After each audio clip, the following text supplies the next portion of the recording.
तो क्लास 12 के सभी विद्यार्थी लो जी, आज मैं आपको जो पेपर बताने वाला हूं, इससे पहले एक पेपर और बता दिया है। ओनली 2 पेपर बता रहा हूं, 2 से डिस्क्रिप्शन में लिंक है, देख लेना प्ले लिस्ट को चेकआउट करके। बस दोनों तरह के पेपर में आपका काम हो जाएगा पूरा। ठीक है, यहां से देख सकते हैं पहला प्रश्न है हमारा, निम्न में यदि हम बात करें तो यहां पर निम्नलिखित में से कौन सा अनुसंख्यक गुणधर्म नहीं है? तो यहां पर श्यानता एकदम राइट आंसर रहेगा। समपराशरी विलयन वे होते हैं जिनकी समपराशरी विलयन वो होते हैं जिनकी परासरण दाब जो होता है वो समान होता है। लोहे पर जंग लगने की जो क्रिया है वो आपकी संक्षारण के अंतर्गत आ जाती है। ठीक है, साधारण ईंधन सेल का उदाहरण है। तो साधारण ईंधन सेल का जो उदाहरण है वो है आपका H2O2 सेल। इनमें से लिगेंड द्वितंतुर है कौन सा? तो यहां पर एथिलीन डाइएमीन एकदम राइट रहेगा। ठीक है, अगला देखिए, छठा है आपका NiCO4 में Ni की ऑक्सीकरण संख्या होगी, तो ऑक्सीकरण संख्या होगी 0। ठीक है, कौन सा यौगिक फ्रीऑन के नाम से जाना जाता है? फ्रीऑन के नाम से जाना था CCl2F2। ठीक है, F2। चलिए अगला देखिए, अब है रिक्त स्थान। रिक्त स्थान को देखिएगा, 1 लीटर विलयन में उपस्थित विलेय के मोलों की संख्या, 1 लीटर विलयन में उपस्थित विलेय के मोलों की संख्या कहलाती है मोललता। क्या कहलाती है? मोललता। रता नहीं है, लता है।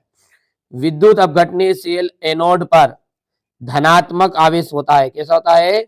धनात्मक आवेश होता है। ठीक है, चलिए अगला पढ़िए।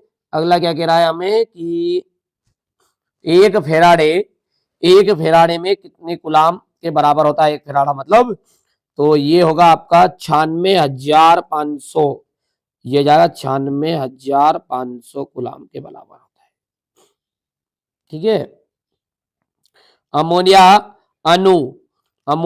अणु एक द्वितंतुर लिगेंड है, एक द्वितंतुर लिगेंड। हीमोग्लोबिन आयरन का एक जटिल संकरण यौगिक है, एक जटिल यौगिक है।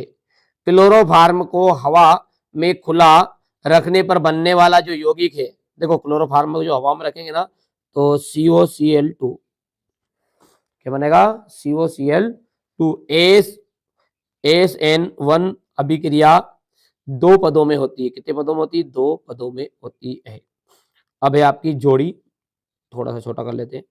अच्छा, विशेष सूचना, जिन बच्चों को वार्षिक परीक्षा के लिए अच्छी तैयारी करनी, 6 मॉडल पेपर दूंगा विद सॉल्यूशन विद PDF। उसकी श्रृंखला आपकी अभी से चालू हो जाएगी। देखिए त्रैमासिक में क्या हर जिले में लगाता है, वार्षिक में ऐसा नहीं होगा है, तो सब जानते हैं। तो 6 मॉडल पेपर दूंगा, उसमें से पूरा पेपर आपका फंस जाएगा है, 100% गारंटेड। 6 कर लेना, अक्टूबर से श्रृंखला चालू है, 1 महीने में आराम से कर लोगे, नवंबर तक दिसंबर तक कर लेना, फिर बने अलग से और चीज पढ़ो। पर 6 मॉडल पेपर जो दे रहे हैं उनको जरूर जरूर जरूर कंप्लीट कर लीजिएगा। ठोस विलयन, ठोस विलयन में आ जाएगा पीतल, ठोस विलयन के अंतर्गत आ जाएगा आपका पीतल। राउल्ट का नियम आ जाएगा आदर्श विलयन। धात्विक चालक, धात्विक चालक का आपका जाएगा यहां पर चांदी। एक दंतुर का जाएगा आपका एक्वा। क्लोरोफिल का जाएगा मैग्नीशियम। विलियम समसंश्लेषण का जाएगा ईथर।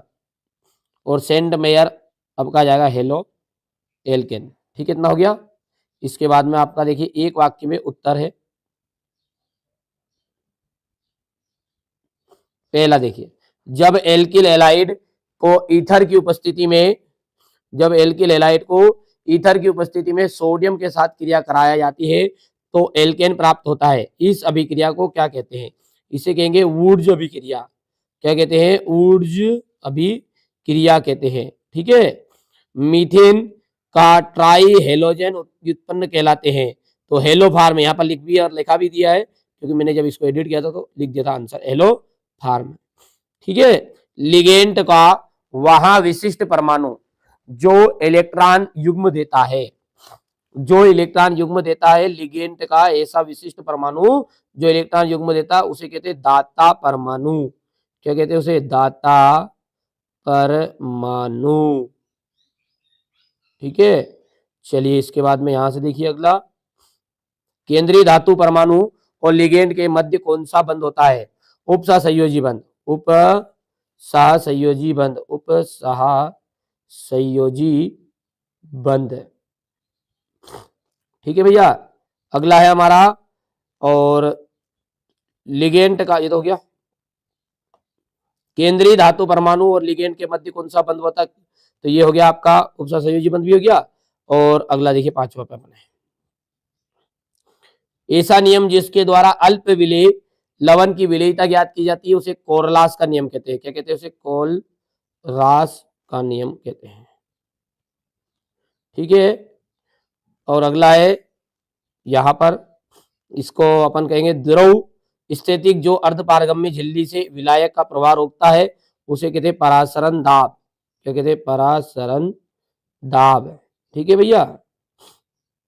अगला देखते हैं, तो यहाँ पर 7वां जो है ना, वो ग्राम तुल्यों की संख्या, प्रति लीटर विलियन में ग्राम विलेय के ग्राम तुल्यांकों की संख्या जो होती है वो नॉर्मलता कहलाती है। अब देखिए यहां से क्वेश्चन नंबर 5 को देखेंगे, हेनरी का नियम बताना है, यहां से फेराडे के प्रथम नियम को बताना है, अनुसंख्यक के गुणधर्मों को उदाहरण से बताइए। फिर ये क्वेश्चन नंबर 7 देखिए, विद्युत अपघट्य किसे कहते हैं? गैल्वेनिक सेल, मानक इलेक्ट्रोड विभव, पदार्थ की विशिष्ट चालकता को प्रभावित करने वाले कारक। यहाँ से आप क्वेश्चन नंबर 9 देख सकते हैं। ठीक है। ये क्वेश्चन नंबर 10 आपका रहेगा, द्विक लवण किसे कहते हैं? लिगेंड को उदाहरण सहित आपको बताना है। प्रभावी परमाणु क्रमांक क्या है? उदाहरण सहित। उपसहसंयोजी यौगिक में लिगेंडों का समावयवता उदाहरण सहित बताना है। बर्नर का उपसहसंयोजकता का सिद्धांत बताइए। ठीक है। ये क्वेश्चन नंबर आपका 13 हो जाएगा। यहाँ से आदर्श और अनादर्श विलयन में अंतर, मोललता और प्रति इकाई में परिभाषित करना है। ये क्वेश्चन नंबर आपका 15 रहेगा। यहाँ से आप देख सकते हैं क्वेश्चन नंबर 16, ये आपका क्वेश्चन नंबर 17 देख सकते हैं। बिल्कुल इसमें से तो एक वार्षिक परीक्षा में भी आएगी, ये कभी किया 3 नंबर की आ जाएगी, एक ही है ना। चलिए इसके बाद में अपन 18वां देखते हैं, ये तो 17वां रिपीट है। 18वां देखो ध्यान से, ये हो गया। और ये अंतिम जो है वो 19 है। ठीक है। इनमें से दोनों में से भी एक वार्षिक में आएगा, 100% कर लीजिएगा।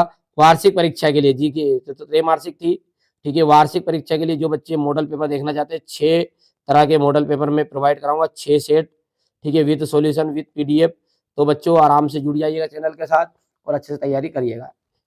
चलिए मिलते हैं अगले वीडियो में।